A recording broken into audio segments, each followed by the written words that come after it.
दोस्तों, welcome back to my channel. तो चलिए आज फिर से होम स्कूलिंग एपिसोड लेके आई हूँ। एपिसोड बोल रही हूँ, सीरियल थोड़ी है। राइट।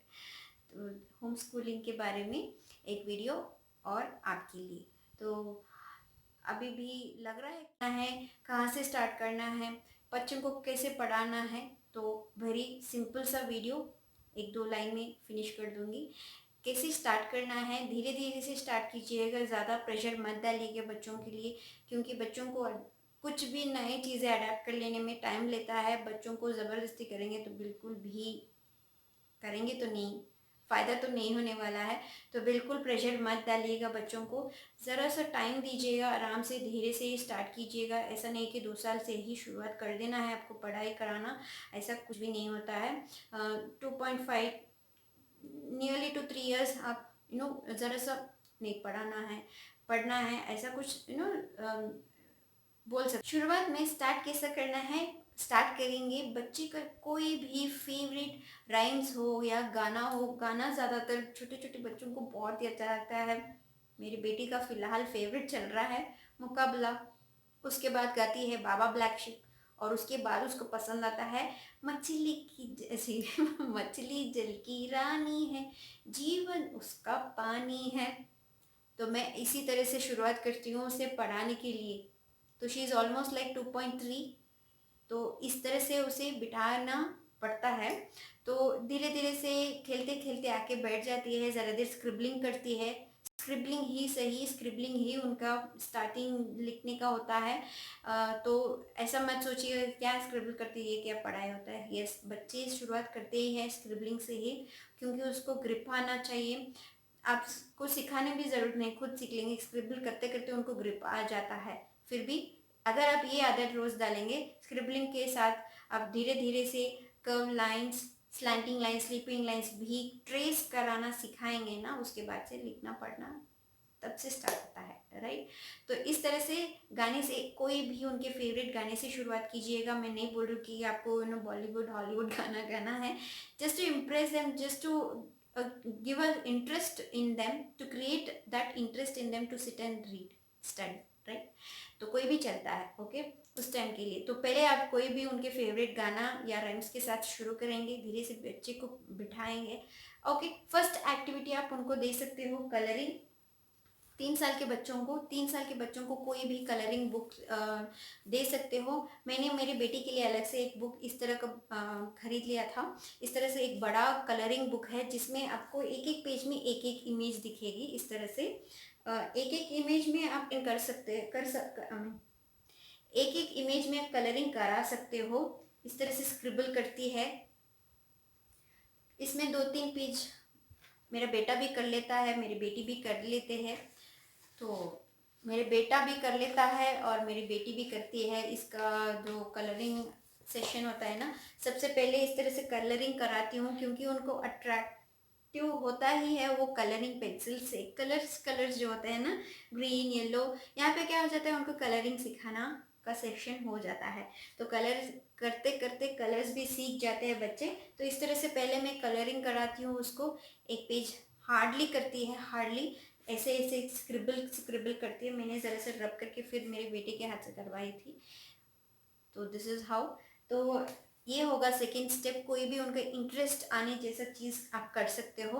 तो धीरे धीरे से उसके बाद स्लैंटिंग लाइन, स्लीपिंग लाइन, ज़रा से स्ट्रेजिंग कराइएगा। उसके बाद ओरल ओरल मैंने मेरी बेटी के लिए इस तरह से 3-4 बुक्स लेके आई हूँ मॉल से। ओके, तो ये होगा अल्फ़ाबेट्स का, A for apple, B for ball के लिए। एंड मैंने 2 लैंग्वेज बुक्स भी ले लिया है, कन्नड़ा एंड हिंदी। अगर आप दूसरे स्टेट्स में रहते हो, सेकेंड लैंग्वेज आपका कौन सा होता है, आप वही आपके बच्चों को इंट्रोड्यूस करा सकते हो। सही एज होता है दूसरी लैंग्वेज भी सिखाना, बहुत ज़रूरी है दोस्तों। यही गलती मेरे बेटे के साथ मैंने किया हुआ है, तो आप मत कीजिएगा। जो शुरुआत से पढ़ाते हो ना, उसी टाइम में ही आपका सेकेंड लैंग्वेज जो होता है उसको भी इंक्लूड करा के सिखा दीजिएगा, बहुत ही बेस्ट होता है। तो मैंने यहाँ पे कन्नड़ा एंड हिंदी उनका फर्स्ट लैंग्वेज, जो सेकेंड लैंग्वेज भी आता है आगे जाके। तो बच्चों को समझ में आना चाहिए कि इंग्लिश क्या है, हिंदी, कन्नड़ा, दूसरा लैंग्वेजेस क्या होता है, अल्फ़ाबेट्स उनमें कैसा रहता है, वो समझ में आना बहुत ज़रूरी है। एंड उसके बाद मैंने ये नंबर वाला बुक्स ले लिया है। इसमें और भी 2 बुक्स है, मेरे को नहीं मिल रहा था, ये मिला तो मैंने ये लेके आ गई। तो इसमें काउंटिंग सेक्शंस, काउंटिंग का अच्छा रहता है। इसमें 3 पेयर्स 1 2 3 आप सिखा सकते हो, यहाँ पे नंबर्स भी सिखा सकते हो, कलर सिखा सकते हो, क्या चीज़ है वो सिखा सकते हो। ये भी बहुत ही इंटरेस्टिंग चीज़ है। एंड कन्नड़ा एंड हिंदी में भी सेम अल्फ़ाबेट्स है, एक एक अल्फ़ाबेट्स, इस तरह के अल्फ़ाबेट्स रहेंगे ना, बच्चों को सिखाने में बहुत ही ईजी हो जाता है इस तरह के। एंड ये है कन्नड़ा।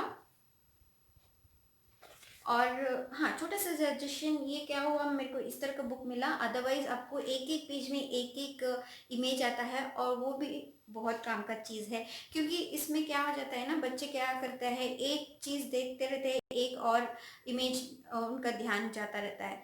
तो ये शुरुआत में मत कीजिएगा, शुरुआत में एक एक पेज में एक एक इमेज होता है ना, उस वाला बुक में बहुत इंटरेस्ट दिखाते हैं। अदरवाइज इसमें ध्यान उनका भटकता रहता है, यहाँ ये इमेज पे जंप करता रहता है। तो ये ना धीरे धीरे जाते जाते सिखा सकते हो, ये बहुत मदद मिलता है। ये मेरे बेटे के लिए भी यूज़ हो रहा है, क्योंकि उसे अभी, उन्हें फर्स्ट स्टैंडर्ड में है, तो उसको हिंदी, कन्नड़ा सभी है, तो उसे प्रैक्टिस कराने में ये बहुत ही मदद हो रहा है मेरे को। तो ये एंड हिंदी भी बहुत मदद कर रहा है, क्योंकि मैंने वो उसे पहले ही इंट्रोड्यूस नहीं की थी। सेकेंड लैंग्वेज कन्नड़ा हिंदी उसे समझ में नहीं आ रहा, कन्नड़ा एंड हिंदी अल्फ़ाबेट्स में उसे कन्फ्यूजन हो रहा है। तो इसीलिए मेरे बेटे के लिए अभी से मैं उसे प्रैक्टिस करा दे रही हूँ इन बुक्स के साथ ही।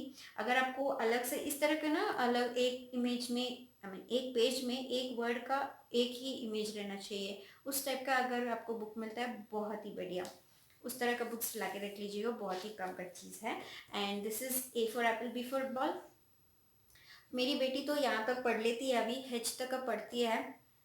तो जाते जाते धीरे धीरे, क्योंकि दबाव भी नहीं डालना चाहिए बच्चों को ऊपर, धीरे धीरे से ही पढ़ लेंगे, बहुत टाइम है, उसको ज़्यादा दबाव नहीं डालेंगे।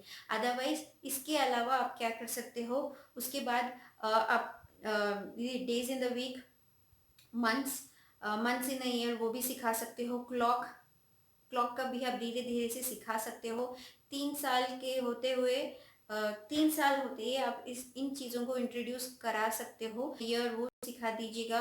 स्पेलिंग्स अभी मत सिखाएगा, धीरे धीरे जाते जाते वो अभी उनको मुश्किल हो जाएगा, क्योंकि लेंदी स्पेलिंग्स होता है। उस टाइम के लिए आप क्या कर सकते हो, धीरे धीरे जब सीखते हैं बच्चे, 2-2 लेटर्स का वर्ड्स सिखा सकते हो, 2-2 लेटर। आप एक बड़ा सा बुक ले लीजिएगा, अभी स्पाइरल नहीं मिल रहा है मेरे को, वो भी नहीं, मेरा बेटा पढ़ रहा है, तो इस तरह का एक स्पाइरल बना लीजिएगा। इस तरह का मतलब मैं जस्ट एग्जांपल दिखा रही हूँ। एक स्पाइरल बना लीजिएगा, उसमें 2-2 लेटर्स का एक सेक्शन बॉक्स वाइज बना दीजिएगा, और उसमें लिख दीजिएगा, ताकि बच्चे को ना रोज़ वो बुक देते रहिएगा, ताकि वो 2-2 एक लाइन 2-2 लाइन तो पढ़ पाए, सीख जाएगा उसी एज से ही। एंड, एट, ऑन, 2-2 वर्ड्स जो होता है, एंड, एट, ऑन, एंड, सो, उस तरह की वर्ड्स जो होता है ना, जो जोड़ के बोलने जैसा वर्ड्स आप लिख के रख दीजिएगा, एंड रोज़ उनको दीजिएगा, वही दीजिएगा बुक, ताकि फिनिश कर पाए बच्चे, 2-2 लाइन पढ़ के प्रैक्टिस करके फिनिश कर पाए। तो उनको बहुत ही हेल्पफुल होगा आगे जाके, लेटर्स जोड़ते जोड़ते सीखने के लिए। एकदम आप एक 3 से 4 वर्ड्स देंगे पढ़ने के लिए, बहुत मुश्किल होने वाला है, बच्चे को बहुत कन्फ्यूजन होगा। फिनिक्स साउंड कैसा होता है, कौन सा वर्ड कैसा साउंड करता है, 3 साल के एज के बच्चों को आपको फिनिक्स साउंड कैसा होता है वो भी सिखा देना बहुत ज़रूरी होता है, ताकि वो लोगों को ना वो जो वर्ड्स को जोड़ के पढ़ने आसानी हो जाए। ठीक है। ट्रायंगल शेप पेंसिल्स अगर मेरे को ऑनलाइन कहीं पर भी मिलता है, तो मैं उसका लिंक ज़रूर शेयर कर दूँगी। ट्रायंगल शेप्ड पेंसिल बहुत ही अच्छा मदद करता है इनिशियल स्टेज में। बहुत कुछ छोटी छोटी चीज़ें होते हैं जो आपको ज़रा सा आइडिया करके, आइडियाज़ बनाकर बच्चों के साथ खेलना पड़ता है। देखना पड़ता है कि उनका इंटरेस्ट कैसा चलता है, क्या बोलने से बच्चों को इंटरेस्ट आता है, क्योंकि ज़्यादा दबाव भी नहीं डालना चाहिए उस एज में। तो इसीलिए ये जो छोटा सा वीडियो था शेयर करना पड़ा मेरे को, क्योंकि मैंने ऑब्जर्व किया था कुछ बच्चों का पेरेंट्स जो है ज़्यादा से ज़्यादा दबाव डालते हैं। मेरी खुद की बहन है, तो इसीलिए ज़्यादा प्रेशर मत डालिएगा। धीरे धीरे से ही बच्चे सीखेंगे। जैसे आपका कोऑपरेशन रहेगा, जैसे आपका अंडरस्टैंडिंग रहेगा, कैसे आप उनको इंटरेस्ट दिलाएंगे, उसमें डिपेंड करता है। तो होप आपको इस वीडियो से कुछ तो इन्फॉर्मेशन मिला होगा, इन्फॉर्मेटिव लगा हुआ होगा। एंड मेरे इस वीडियो को थम्स अप भी दे देंगे, लाइक भी कर देंगे, सब्सक्राइब भी कर देंगे। ओके, तो चलिए नेक्स्ट वीडियो में मिलूंगी। Until then take care, bye.